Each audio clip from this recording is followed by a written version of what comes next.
উত্তম মানুষ যদি হইতে চাও, তাহলে অবশ্যই তোমার মধ্যে কিছু গুণাবলী থাকতে হবে। আর সেগুলো হচ্ছে আত্মসংযম, চিন্তার স্বকীয়তা, গভীর পর্যবেক্ষণ শক্তি ও ইখলাস। এই ৪ টা গুণাবলী যদি তুমি নিজের মধ্যে বিল্ড আপ করতে পারো, তাহলে তুমি অনেক বেশি উত্তম মানুষ হইতে পারবা। আর যদি তুমি মনে করো তুমি সর্বোত্তম মানুষ হইতে চাও, তাহলে তোমার মধ্যে আরেকটা গুণাবলী অবশ্যই থাকতে হবে। আত্মিক শক্তি, প্রবল প্রভাব প্রতিপত্তি এবং প্রবল আকর্ষণীয় ক্ষমতা।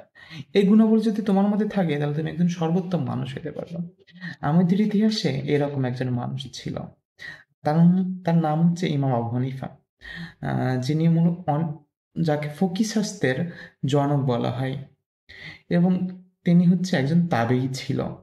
এবং আল্লাহর রহমতে তিনি ৮ জন সাহাবীর সরাসরি সংস্পর্শ পাইছে এবং তাদের থেকে হাদিস শেখার সুযোগ পাইছে।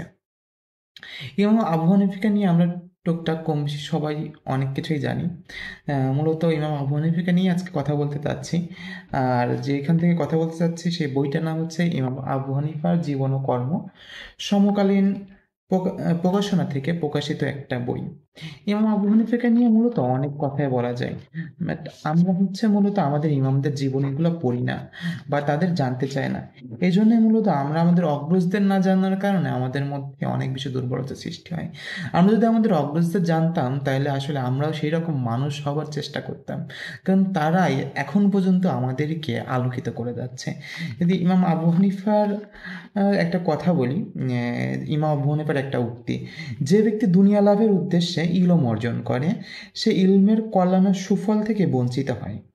ইলম তার অন্তরে বদ্ধমূল হয় না, ফলে অন্যরাও তা থেকে উপকৃত হইতে পারে না। অপরদিকে যে ব্যক্তি একমাত্র দিনের উদ্দেশ্যে ইলম অর্জন করে, তার ইলমের প্রভূত কল্যাণ দান করা হয়। ইলম তার চিন্তা, চরিত্র ও মননে গভীর প্রভাব বিস্তার করে, ফলে অসংখ্য মানুষ তার কাছে উপকৃত হতে পারে। এখানে দেখেন আমাদের ইমামদের চিন্তা ধারা কেমন ছিল, তারা জ্ঞান নিয়ে কী পরিমাণ চিন্তা করতো, এবং এই জ্ঞানটাকে আপনি সবথেকে বেশি ইউটিলাইজ কীভাবে করতে পারবেন, সেটা মূলত তারা বলে গেছে। এখানে ইমাম আবু হানিফার নাস্তিকদের সম্পর্কিত একটা ঘটনা বলে। ইমাম আবু হানিফার সমসাময়িক নাস্তিকরা তাকে চ্যালেঞ্জ করে, বলে যে আল্লাহ বলতে কোনো কিছু নাই। তো ইমাম আবু হানিফা তাদের সাথে একটা আলোচনার টেবিলে বসে।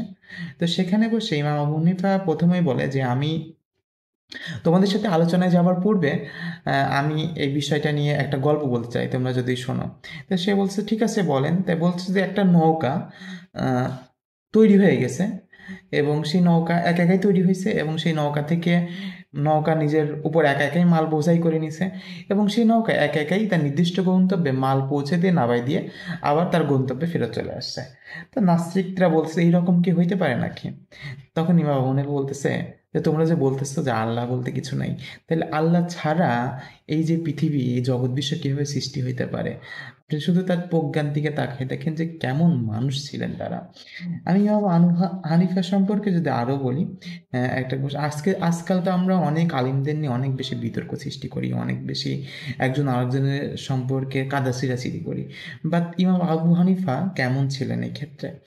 ইমাম হানিফের ছেলে, তিনিও একজন অনেক বড় আলিম হন। তো তিনি হচ্ছে একটা বিষয় নিয়ে একজন আলিমের সাথে বিতর্ক করতেছিলেন। তো ইমাম হানিফা এটা দেখার পরে তাকে কাছে ডেকে এনে ধমক দেয়। তখন তার সন্তান বলতেছে, বাবা আমি তো তোমাকে এরকম বিতর্ক করতে দেখছি। তো তখন হচ্ছে তার প্রতি উত্তরে ইমাম আবু হানিফা বলে, আমরা যখন বিতর্ক করতাম তখন এই ভয়ে অস্থির থাকতাম, প্রতিপক্ষ ভাইয়ের সামনে প্রমাণ উপস্থাপনের সামান্য অসঙ্গতি প্রকাশ পেলে হয়তো সে সঠিক পথ থেকে বিচ্যুত হয়ে যাবে। আর তোমরা আজকাল বিতর্ক করে প্রতিপক্ষকে ভুল প্রমাণ করতে, পথভ্রষ্ট করতে, আখ্যা দিতে। তাহলে দেখেন, চিন্তা করেন যে তারা যখন একজনের সাথে সমালোচনা করত, বিতর্ক করত, তাও এই বিষয়ে খেয়াল রাখতো যে যেন আমার ভাইটা যেন বিপদগামী না হয়ে যায়। কেমন ছিলেন আসলে আমাদের অগ্রজরা! কিন্তু আজকাল আমরা তাদের নিয়ে না পড়ার সম্পর্কে, তাদের সম্পর্কে জানি না। এবং আবু হানিফা নিয়ে কথা বলতে গেলে আসলে এই ভিডিওটা অনেক বড় হয়ে যাবে। তারপরেও আমি তার ছোট ছোট কিছু বিষয় এখানে তুলে ধরার চেষ্টা করতেছি। তো ইমাম আবু হানিফা হচ্ছে আরেকটা বিষয় যে যিনি ইমাম আবু হানিফা বলছে, একটা উক্তি আমি শেয়ার করি, যে যে ব্যক্তি দিনের বিষয়ে তাওয়াক্কুল তথা গভীর ইলম অর্জন করবে, আল্লাহ তার যাবতীয় সমস্যার সমাধান করবেন এবং তার ধারণাতীত উৎস থেকে রিজিক দিবেন।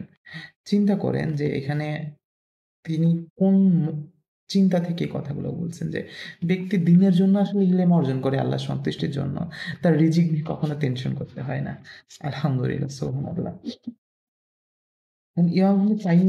ইমাম আবু হানিফাকে নিয়ে আসলে অনেক কথা বললে আসলে বলা যায়। এখান থেকে আমি আরেকটা ঘটনা আমি শেয়ার করি যে তার মধ্যে আল্লাহর প্রতি ভীতি কতটুকু ছিল, তাকুয়া কতটুকু ছিল।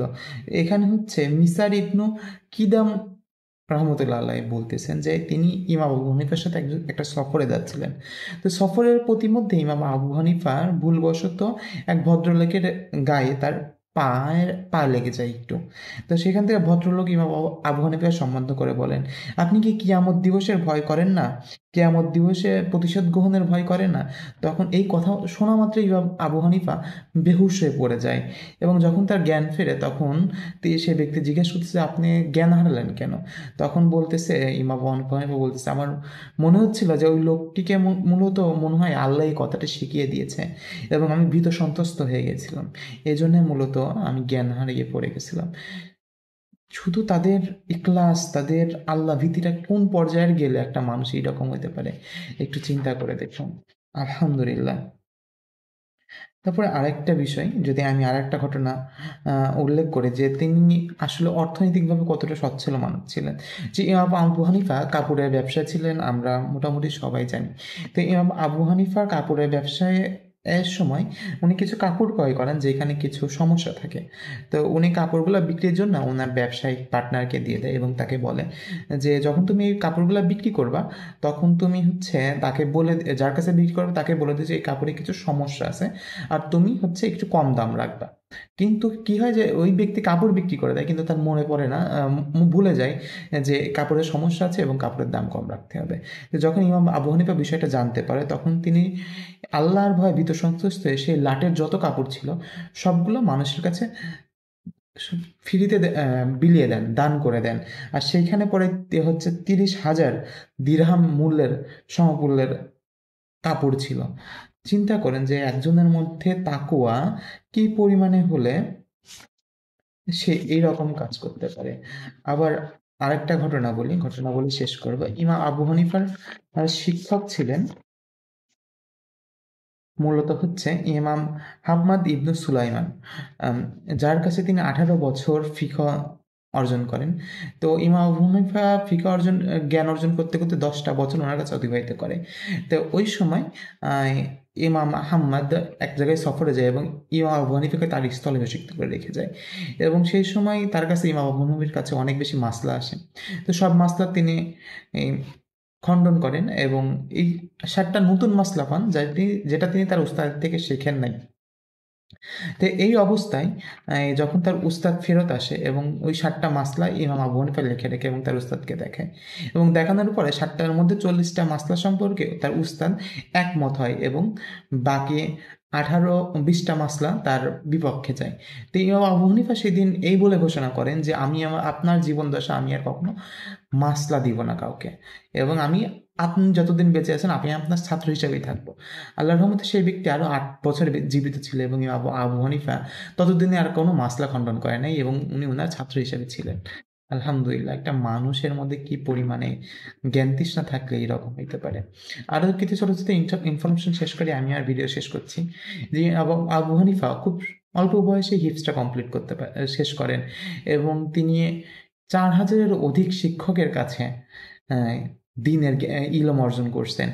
চিন্তা করা যায় যে একটা মানুষ 4,000-এর অধিক শিক্ষকের কাছে দিনের জ্ঞান অর্জন করছেন, এবং উনি আজীবন এই দিনের জন্য কাজ করে গিয়েছেন। ইমাম আবু হানিফা নিয়ে আরো অনেক কথাই বলা যায় কিন্তু ভিডিওটা অনেক লম্বা হয়ে যাচ্ছে। আল্লাহ চাইলে আরো অন্য কোনো দিন বলবো, এবং আমার কথায় যদি কোনো ভুল ত্রুটি হয়ে থাকে আল্লাহ তাআলা আমাকে ক্ষমা করুক, এবং আমাদেরকে ইমামদের জীবনী সম্পর্কে জানতে, তাদের থেকে জ্ঞান অর্জন করতে এবং তাদের সম্পর্কে অনুপ্রাণিত হইতে আল্লাহ তাআলা তৌফিক দান করুক, এবং আল্লাহ তাআলা আমার মেধা যোগ্যতা বৃদ্ধি করে দেখ, এবং আপনাদের জন্য আমার জন্য দোয়া করবেন। এই বলে আমার কথা শেষ করছি। আসসালামু আলাইকুম। আবার অন্য কোনো দিন দেখা হবে ইনশাআল্লাহ।